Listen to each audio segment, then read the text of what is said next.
Breaking down Estacado sports. This is the Matador Fan Zone podcast from 100.7 The Score. Welcome back to the High School Fan Zone on Cinco de Mayo.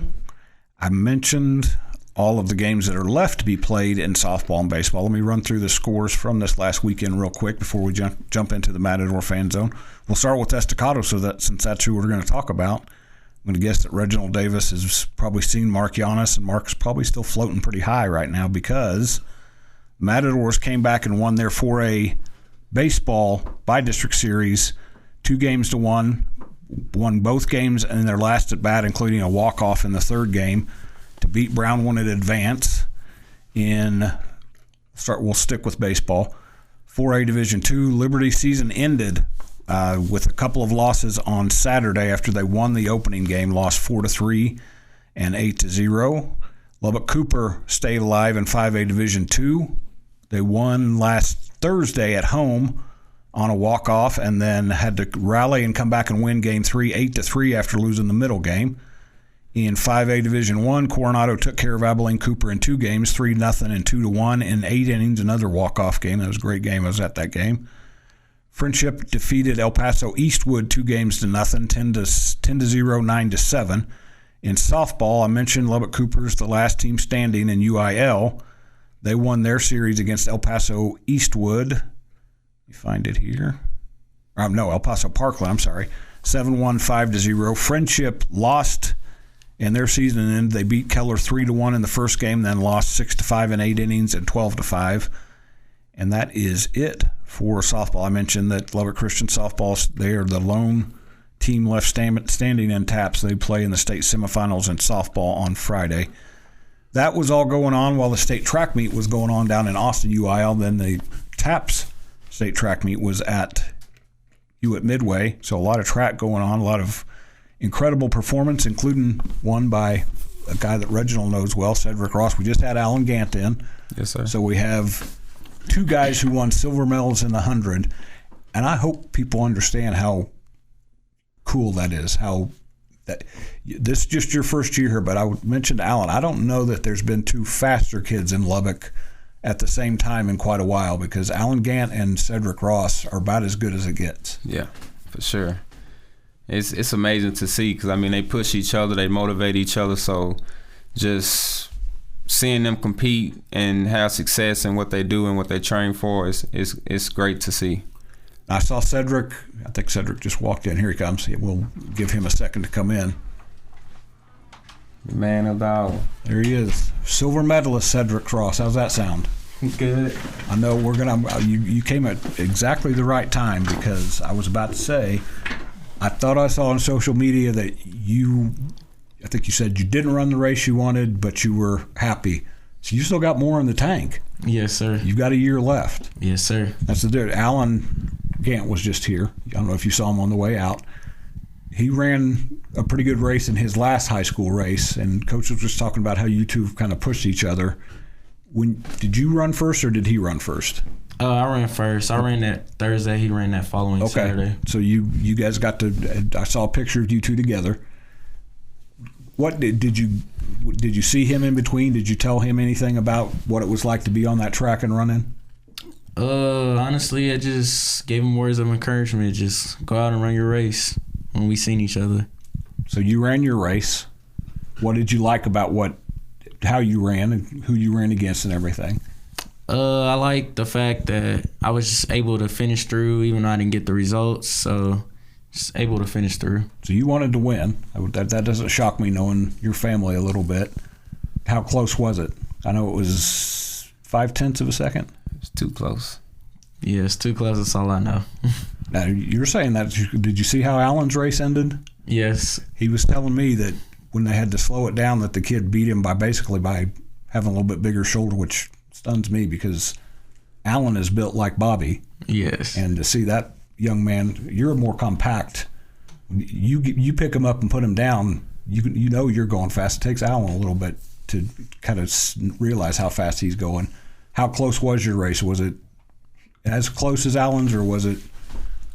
No, I'll say his was closer.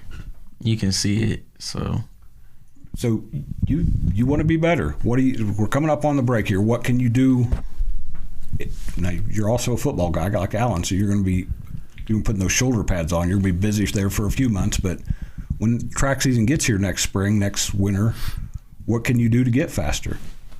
I'll say just extra training and just working harder. Reginald, like I said, we're coming up on a break, but I want you to, when we come back, I want you to talk about how you coach a kid that is just that hungry, that wants to keep getting better. He just won a silver medal at arguably the best high school track meet anywhere in the world, and he's still hungry for more. That's got to make you happy as a coach. So we're coming up on a break. We'll come back in the Matador fan zone after this break. I'm Randy Rosetta, and this is 100.7 The Score. Diving headfirst into Estacado athletics. You're listening to the Matador Fan Zone on 100.7 The Score and the 100.7 The Score mobile app. Welcome back to the Matador Fan Zone. I am Randy Rosetta. This is 100.7 The Score. I'm excited that I got all that said without stumbling that time. Cedric, we were talking a little bit about what you can do to get faster. The guy to your left, I just found out he ran the 100 and was pretty good at it back in his days in high school. So, Reginald, what, as a coach, first of all, hearing him talk about that's got to fire you up. Oh, yeah, it does. What can he do there's techniques. I'm not sure. I think people just think that guys just show up and run. That's not the case at all. No, that's not the case. You got to run a lot to get faster. So, it takes a lot of running. You got to get your body in shape for the running and to finish. So, we work a lot of basic things we've been doing, work on the turnover. I think his main thing now is finishing that last 10 meters. I want to get him blazing from 90 to 100. So that's one of the things we'll focus on. Because you sent me a video and I watched it. That's how I wanted to get those in my head, so I know you. It looked like, if I was seeing right, you were leading for a good chunk of the race, and the guy managed to find a way to get past you. And I'm not rubbing it in, I promise. Is that kind of what you hear when Coach talks about getting that last little kick in? Yes, I'll just say, with me, I don't know why, but I lose stamina at the end. So just keeping that going into the 80 to 90 mark and just finishing. And see, that's weird for me to hear you say that, because on the football field, when I see you get the corner against somebody, it's over. There was a couple games this season where you got around to the edge and poor defenders may as well just taken a knee. That's different speed. That's the other thing I'm not sure everybody understands. There's a difference between being out on track and that football speed. Speed and track speed is totally different. And this young man has incredible football speed. Yes, and he's also a guy who's very strong. His legs are strong, his upper body. So, being on the field with those pads on, it could weigh down someone, but he's strong enough to carry it, and when he hit the edge, he's gone.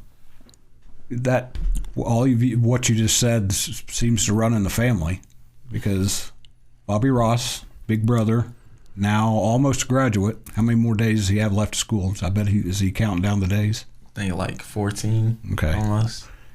And I think I said this to Joe Sexton the other day. I bet there's a lot of coaches that you guys play, or they're going to be happy to show up at Estacado's graduation and make sure Bobby walks across that stage. They're tired of seeing him. They'll be there, I'm sure. You played with him for 3 years. You've lived with him for a lot longer, obviously. But first of all, what's it going to be like to be out there on that football field without him? Honestly, I don't think it'll be the same, but I feel like it'll be motivating for me to go out and do my own thing, perform at a different level, and not just be little brother of the show and just actually go be the show. Because we grew up playing together. I grew up playing up, and I think the only time we didn't play with each other was middle school and his freshman year. So it'll just be, it'll just be exciting moment to experience. And you got a lot of guys coming back with you. A lot of the guys that you were on the relay teams with, a lot of guys that have been around for a few years. I'm going to guess that now that you guys know the coaches well, the coaches know you well, there's a different level of excitement football-wise with Estacado right now. Oh, yes, I'll say that too, because just hearing the other boys getting ready that just got done from track, just ready to get back to it in football season. Because, Reginald, it's safe to assume you guys are going to have some speed. Oh, yeah, Talk about definitely. what these guys just accomplished. We got lots of speed. younger guys coming up as well. So, I mean, it's going to be fun to see this year. The Coronado coaches that were just in talking about Allen said, one thing you can coach guys in a lot of different ways in football. You can't coach them. You can't coach speed. They've got it or they don't. And you guys have a lot of it. You're one of the guys that helps with the offense. I was teasing him a little bit, but number 22 probably needed to get the ball here a lot these last couple of years. Well, 22 is not going to be there. How diverse do these guys with this speed potentially make you guys? Very diverse, because, I mean, we got so many guys that can get into space and make a move. So just thinking about all the options we got and how we can dial it up, I mean, it's exciting because, I mean, we got so many options to do. Man, it's going to be fun. And I've mentioned this to you the last time you were in, and I've said it to Eric before. I think it's a world of difference that you guys have been here. You've got your feet in the ground. You know what you're doing. You didn't have to learn everybody's names on the run. Cedric, I'll ask you, how different has that been for you guys to have the coaches here to know who they are? When you see them in the hall, you don't have to try to guess what their names are anymore. I think it's a good thing having muscle memory, knowing the coaches now. So I feel like it's just, I'll say a great thing, if anything, because just knowing what you got and knowing what you have is just using your resources. So I feel like it's a good thing. Continuity's a good thing. And I've watched you guys practice a few times. These guys they make you work. Yeah. Fair to say? They don't, it's not a country club out there. These guys got where they got by hard work, and they're instilling that in you guys. Reginald, when I can see that coming out to practice, obviously there's something good going on. How have these guys done absorbing that coaching style from you guys? I think they've adapted pretty well to it. I mean, we ask a lot of them, and they come out and they do it. I mean, sometimes it can be a little rough, but they push through it. But that's what we're going to need at the end of games when adversity hits. Yep. So we just try to instill that into them and let them go play ball. Because one thing that hasn't changed with Estacado, and this goes back to Lewis Kelly through the years, is when Estacado's good, you guys are the hunted. People like to show up and give everything they've got against you. Cedric, how much does that kind of light your fire to know that they see that Matador blue and they want to, it's kind of like a bull seeing a red flag waving in front of them? I think that's just us doing our job, because I feel every team comes out, play us like it's their last game on earth. So they come out and play us the hardest. So I feel like that's a good thing. You can see some of you guys' tenacity in football is paying off in baseball right now. I don't know. Have you been out to watch them in baseball a little bit? I haven't, but I've been seeing it on social media. They've been doing their thing. They don't die easy. These last two games that they won, they had to win in their last at bat. And Mark has talked. Darren Tristan's one of their guys that's pretty key to what they're doing. It's cool to see it go from one sport to the other. At Estacado, there's just, what did Mark mention it on social media? What's you guys' phrase that has to do with blue? I'm going to have to look it up now and see if I can remember it. But it carries from sport to sport, and it's fun to watch Estacado. That's going to wrap us up on the Matador Fan Zone. It's going to wrap us up with Cedric, but just for a while, because I get to talk to him in the fall again. Yes. I'm Randy Rosetta. This 100.7 The Score. We'll be back after the break in the Westerner Fan Zone.